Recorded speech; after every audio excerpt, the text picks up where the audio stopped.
నిరాడంబర నీరధి సామాన్య ప్రజాసేవ వారధి గౌరవ మంత్రులు వాకిటి శ్రీహరి గారికి ధన్యవాదాలతో సంస్కృతి సంస్కారం నుంచే వచ్చింది సాంస్కృతికం, పర్యావరణాన్ని కాపాడేదే పర్యాటకం అని ప్రతి వేదికపై చెప్పే గౌరవ మంత్రివర్యులు జూపల్లి కృష్ణారావు గారి శుభాకాంక్ష సందేశం.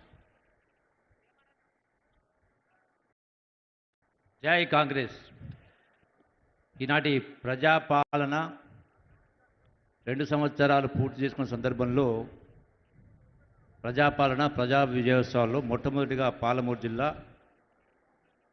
మన పాలమూరు బిడ్డ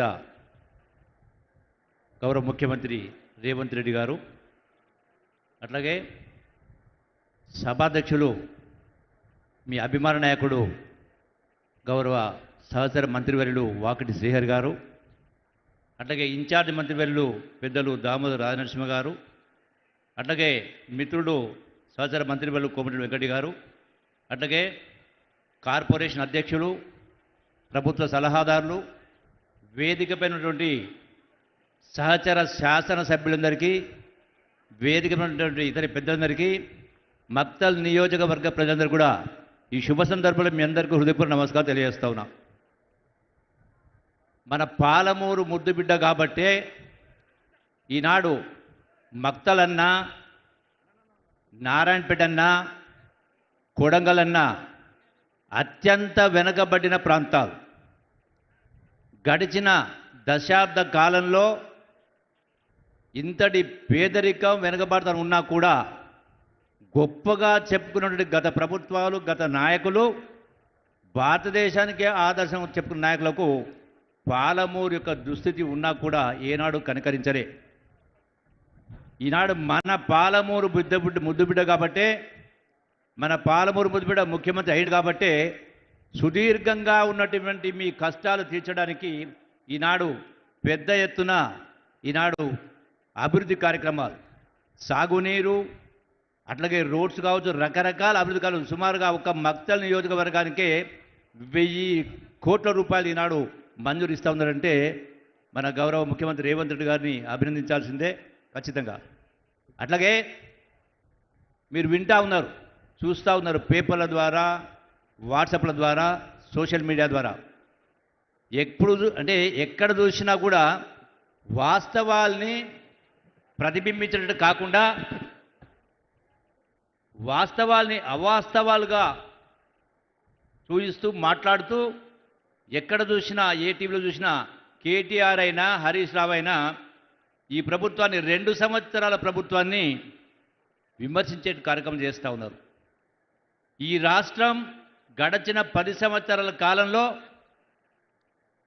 ఆనాటి ముఖ్యమంత్రి కల్వకుంట్ల చంద్రశేఖర్ పరిపాలించిన తర్వాత ఆనాడు ముఖ్యమంత్రి అయిన రోజు ఈ రాష్ట్రం ధనిక రాష్ట్రం, హైదరాబాదు ఆదాయం, మళ్ళీ 8 లక్షల కోట్ల రూపాయల అప్పు చేసి కూడా ఏ ఒక్క ప్రజాసమస్యను పరిష్కరించలేదు. ముఖ్యంగా ఇవాళ నారాయణపేట, కొడంగల్, మక్తల్ మనం చూస్తూ ఉన్నాం.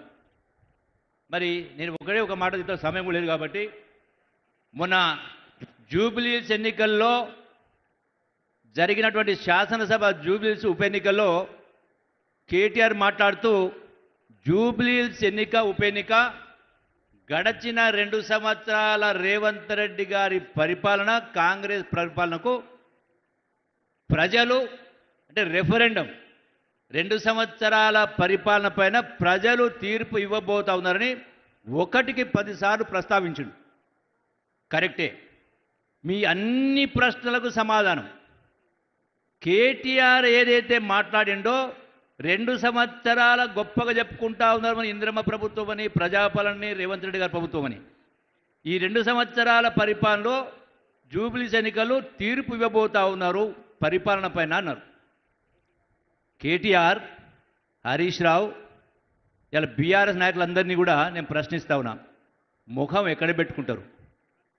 జూబ్లీస్ ఎన్నికల్లో ఈ 2 సంవత్సరాల పరిపాలనల పైన ప్రజలు తీర్పు ఇచ్చిండ్రు. 20,000 పైన మెజార్టీతోటి కాంగ్రెస్ పార్టీని గెలిపేయడం జరిగింది. గౌరవ ముఖ్యమంత్రి రేవంత్ రెడ్డి నాయకత్వాన్ని బలపరచడం జరిగింది.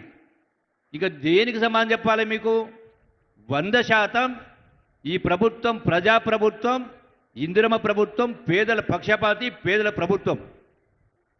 మరొక విషయం, అందుకే ఈనాడు కాదు ఆనాటి నుంచి ఇందిరాగాంధీ నుంచి ఈనాటి వరకు కూడా ప్రజలకు ఏదైనా మేలు చేసే కార్యక్రమాలు జరిగినాయంటే అది కాంగ్రెస్ ప్రభుత్వం జరిగింది. కాబట్టి మీరందరూ ఒకటే ఒక ధ్యాస పెట్టుకోవాలా, ఈ భారతదేశానికి కాంగ్రెస్ పార్టీ శ్రీరామ రక్ష. అందుకే ఎప్పుడు ఏ ఎన్నికలు వచ్చినా అది సర్పంచ్ ఎన్నికలైనా రాబోయేటువంటి ఇతర ఎన్నికలైనా ఏ ఎన్నికలు వచ్చినా కాంగ్రెస్ పార్టీని ఆశీర్వదించాలని చెప్పని మీ అందరికీ సవినంగా విజ్ఞప్తి చేస్తూ సెలవు